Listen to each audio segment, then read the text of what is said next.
하나님 말씀 사도행전 10장 34절에서 43절의 말씀입니다.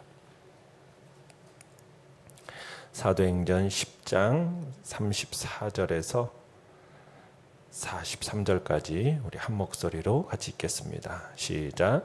베드로가 입을 열어 말하되 내가 참으로 하나님은 사람의 외모를 보지 아니하시고 각 나라 중 하나님을 경외하며 의를 행하는 사람은 다 받으시는 줄 깨달았도다.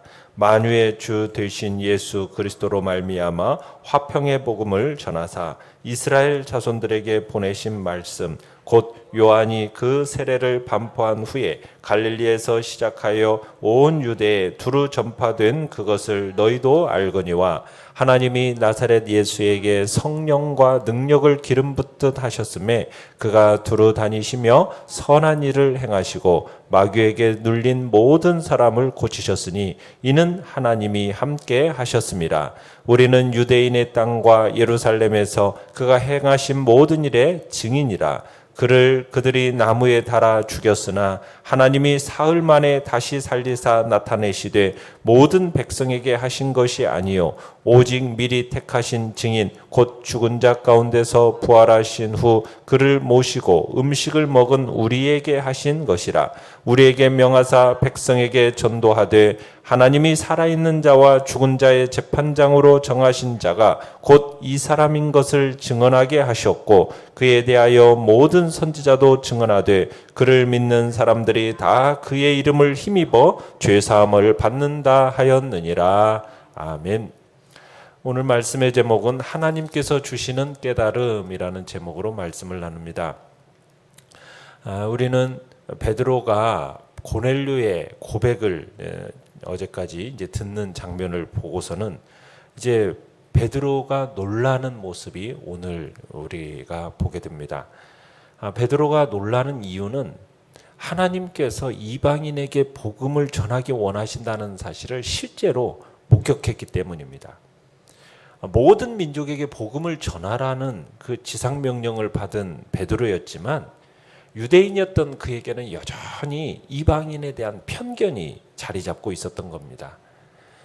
그러나 베드로는 이 복음의 문이 이방인에게도 이렇게 열리는 순간 새로운 깨달음을 얻은 것과 같은 충격을 받게 되는 것이 오늘 본문에 나와 있는 내용입니다. 자, 내용 관찰 문제 1번을 보시면 베드로가 깨닫게 된 사실은 무엇입니까? 자, 34절, 35절을 보시면 베드로가 하나님께서 사람의 외모를 보지 않으시고 각 나라 중 하나님을 경외하며 의를 행하는 사람은 하나님이 다 받으시는 줄을 깨달았다. 이렇게 지금 얘기를 하고 있습니다.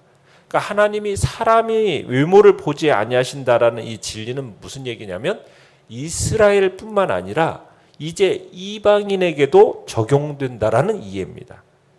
그러니까 하나님은 자신을 경외하며 또 그렇게 살아가는 유대인만을 얘기하는 게 아니라 하나님을 경외하며 의를 행하는 이방인에게도 호의를 베푸시는 거죠. 그러니까 하나님은 사람의 외모를 보지 않으신다라는 이 사실은 하나님이 각 나라 사람을 받으신다라는 것을 의미하는 겁니다. 그러니까 유대인으로 태어났든 로마인으로 태어났든 헬라인으로 태어났든 아람 사람으로 태어났든 관계없이 지금 하나님을 경외하고 의를 행하는 사람이라면 하나님이 다 받아주신다는 거예요.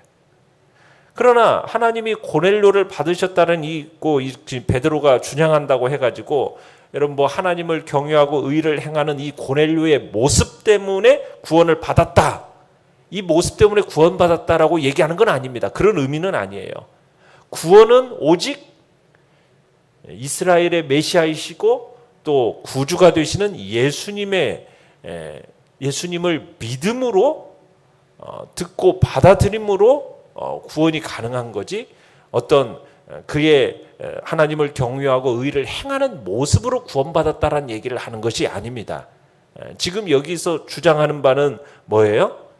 각 나라 사람들, 유대인만이 아니라 이방인에게까지도 이 구원의 역사가 적용된다라는 것을 지금 얘기하기 위해서 지금 이런 표현을 쓰고 있는 겁니다. 그래서 베드로가 이제 마지막 43절로 가보면은 결론 부분에서 이것을 강조하는 거죠. 예수 그리스도를 예수의 그리스도에 관한 이 복음의 메시지를 듣고 받아들여야 구원이 가능하다는 사실을 이제 마지막에는 이제 선포를 하는 겁니다. 그러면서 이제 사도 베드로가 그 자리에 모인 이방인들에게 짧지만 능력 있는 설교를 이제 전하죠. 그러면서 예수 그리스도의 삶과 죽음과 부활과 그리고 그 사건의 증인들에 대해서 이제 전하는 게 이제 36절부터 43절까지의 이야기입니다. 36절을 보시면은 자, 베드로는 하나님께서 만유의 주가 되시는 예수 그리스도를 통해서 화평의 복음을 전하셨다 이렇게 얘기하고 있어요. 그러니까 베드로가 그리스도의 복음을 무슨 복음이라고 표현하고 있습니까? 화평의 복음 이렇게 표현하고 있어요. 화평의 복음. 화평의 복음이라는 것은 바로 인간과 하나님을 그리고 인간과 인간을 화해시켜서 인간으로 하여금 하나님과 그리고 다른 인간들과 진정한 화평을 누릴 수 있도록 만들어 주기 때문에 화평의 복음인 겁니다. 그러니까 복음은 죄악으로 어그러진 이 관계를 다시 회복시키는 거예요. 그러니까 복음은 하나님과 인간, 인간과 인간을 창조 당시의 관계로 회복시켜주는 능력, 그게 바로 복음인 겁니다. 그러니까 이스라엘의 메시아이신 예수님, 그분은 만유의 주라고 그래요. 만유의 주. 이 만유의 주라는 의미는 뭐냐?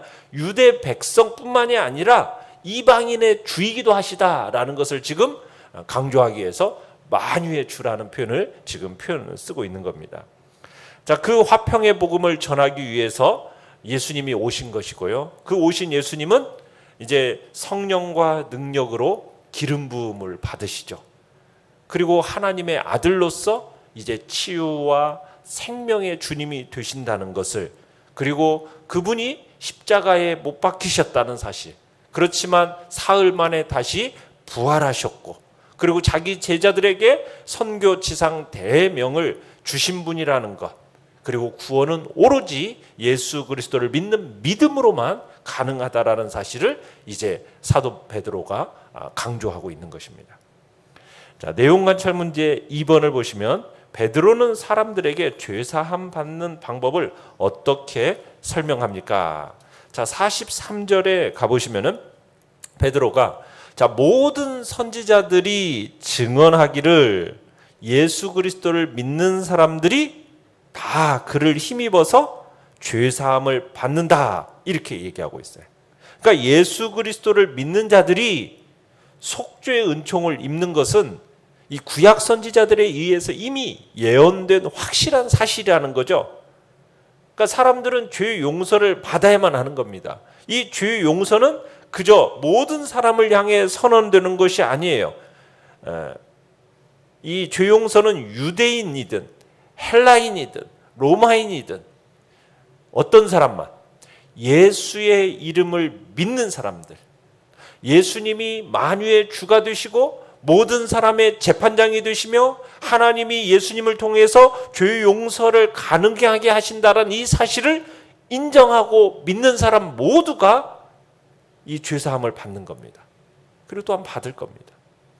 그러니까 이스라엘의 메시아이시고 온 세상의 주인이신 예수님, 그분을 힘입어서 죄 용서를 받을 수 있다라는 이 메시지, 이 메시지는 모든 선지자가 선언했다라는 거죠. 예수 그리스도에 의해서 죄사함을 받게 된다는 사실이 왜 그렇게도 중요한 것입니까? 그것이 뭐가 그렇게 중요하기 때문에 선지자들은 굳이 그 사실을 예언해야만 했겠습니까? 또 사도 베드로는 선지자들이 그렇게 예언했다라는 사실을 고넬료와 그 친지들 앞에서 강조해야만 했던 것입니까? 바로 이 죄사함을 받는다라는 것은 곧 구원을 받는다라는 것과 같은 의미이기 때문이에요. 죄사함을 받는다. 이걸 다른 말로 한다면 인간이 이 땅에서 비참한 삶을 살아가서 결국은 멸망에 처할 수밖에 없게 된 그 원인이 제거된다라는 얘기입니다. 그리고 또 산자와 죽은 자를 심판하러 오실 우리 주 예수 그리스도 앞에서 무죄 판결을 받고 천국에 들어갈 수 있게 된다. 이게 바로 죄사함을 받는다라는 의미인 거죠. 우리가 하나님의 형상으로서 존귀하게 창조된 인간이 뭐 때문에 우리가 하나님의 심판의 대상으로 전락하게 된 겁니까? 그 이유가 뭐예요? 죄 때문이잖아요. 이 바로 죄 때문이에요. 죄가 하나님과 인간 사이의 그 정상적인 관계를 파괴해버렸고 인간으로 하여금 하나님의 심판의 대상이 되게 한 거예요. 그러므로 인간이 구원에 이르려면 무슨 문제가 해결이 돼야 됩니까? 무엇보다도 죄의 문제가 해결돼야 되는 거예요. 그래서 죄사함을 받아야 된다. 이 죄사함은 무엇으로만 가능하다는 얘기입니까? 오직 예수 그리스도를 믿음으로만 가능하다라는 거예요. 그래서 예수님께서 이에 대해서 분명하게 요한복음 5장 24절에서 뭐라고 말씀하세요? 내가 진실로 진실로 너희에게 이르노니 내 말을 듣고 또 나 보내신 이를 믿는 자는 영생을 얻었고 심판에 이르지 아니하나니 사망에서 생명으로 옮겼느니라. 그러니까 예수 그리스도를 믿고 그로 말미암아 죄 사함을 받아야만이 심판에서 벗어나서 하나님의 나라에 들어갈 수가 있게 된다라는 거죠. 예수 그리스도를 믿지 아니하면 죄 사함을 받지 못하게 되고 그러면 그 누구도 이 땅에 사는 그 누구도 마지막 심판 날에 그 주인의 판결과 그에 따른 형벌을 피할 수가 없게 되는 겁니다. 그래서 이 죄 사함의 문제가 굉장히 중요한 문제고 이것을 강조하고 있는 겁니다. 연구와 묵상 문제 3번입니다. 베드로는 예수님을 믿는 자마다 죄 사함 받음을 알고 있었으면서도 왜 새삼 그 사실을 처음 깨달은 것처럼 말합니까? 지금 베드로는 모든 민족에게 복음을 전하라는 지상 명령을 받았어요. 그렇지만 유대인이었기 때문에 이 베드로는 여전히 이방인에 대한 편견이 자리 잡고 있었던 겁니다. 그만큼 선민의식에 강하게 사로잡혀 있었던 거예요. 그 편견이 하나님의 명령에 불순종할 수밖에 없었고 그래서 베드로에게 이방인을 향한 당신의 뜻, 하나님의 그 뜻을 환상으로 보여주시기에 이르렀던 거예요. 그래서 지금까지 이방인들에게 복음을 전하라고 주님은 말씀하셨지만 복음을 전하지를 않는 거예요. 이방인들에게. 그러니까 이 편견이라는 것이 그렇게 무서운 거죠. 그 편견이 하나님의 뜻을 불순종하게 할 수 있는 것이고 지극히 잘못된 길로 가게 할 수 있다라는 겁니다. 그렇기 때문에 우리는 사람에 대한 편견, 민족에 대한 편견, 인종에 대한 편견, 또 이외에 어떤 편견이라는 것도 우리가 버려야 된다는 겁니다. 그래서 우리가 어찌하든 객관적인 시각으로 나 자신도 보고 사람들을 보려는 노력을 우리가 멈추어서는 안 된다는 겁니다. 어떻게 우리가 객관적인 기준으로 볼 수가 있습니까? 우리로서는 그 객관성을 유지할 수가 없어요. 하나님의 말씀을 비추어서 하나님의 말씀으로 우리 자신도 보고 사람들을 보아야만이 나만의 편견을 벗어나서 우리가 객관성을 유지할 수가 있는 겁니다. 자꾸 우리는 인간적인 편견을 가지고 정말 하나님의 이거 잘못하면 하나님의 뜻이 아닌 것을 또 하나님의 뜻이라고 우리가 착각하는지는 않는지 항상 점검해 봐야 되는 거죠. 그러니까 오직 하나님의 말씀의 잣대 이것만을 지닐 때 우리가 모든 편견을 극복하고 우리가 하나님의 참된 일꾼으로서 하나님 앞에 서게 되는 것입니다. 하나님의 복음을 받는 데 있어서는 차별이 있을 수 없다라는 거죠. 복음은 할례인만을 위해서 주어진 게 아니라는 거죠. 무할례자라 할지라도 하나님의 복음에 참여할 자격이 있는 거죠. 그래서 하나님은 모든 사람이 구원을 받으며 진리를 아는 데 이르기를 원하신다. 이렇게 주님은 선언하고 있는 것입니다. 그 하나님께서 땅끝까지 복음을 증거해서 제자 삼으라 명령하셨기 때문에 지금 하나님의 이 뜻을 아는 우리는 복음 전파 대상에 있어서 차별을 두어서는 안 되는 거죠. 우리가 사람에 대한 편견, 인종에 대한 편견, 그 어떤 편견이라도 주님 앞에서 다 내려놓아야 되는 것입니다. 느낀 점 4번입니다. 자신이 알고 있던 말씀이 실제로 이루어지는 것을 보며 놀라는 베드로의 모습에서 느끼는 것은 무엇입니까? 말씀에 대해서 아는 것과 말씀을 믿는 것은 별개의 문제라는 것을 우리가 또 느끼게 되는 거예요. 그러니까 말씀에 대한 지식은 있었어요. 그런데 그 지식과 확신이 분리가 된다는 거죠. 머리로는 알고 있지만은 가슴까지 그 말씀이 내려와서 실천으로 옮겨지는 것은 또 다른 문제라는 거예요. 그러니까 우리가 주님의 말씀을 그냥 머리로만 아는 지식으로 가져서는 안 된다는 거죠. 그 말씀이 내 가슴까지 내려와서 그것이 내 삶의 인격이 되어지도록 정말 주님의 말씀을 우리가 우리의 심령 속에 잘 이렇게 새겨 놓아야 된다는 얘기입니다.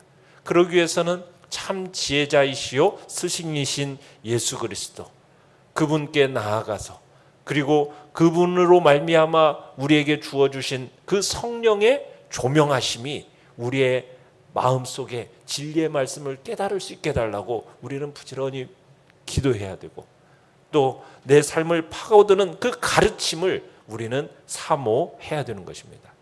그저 머릿속으로 아는 지식만이 아니라 그 말씀이 내 영혼 속으로 깊이 들어와서 그 말씀이 삶으로 실천하는 자가 될 수 있도록 우리가 주님 앞에서 나아가야 되는 겁니다.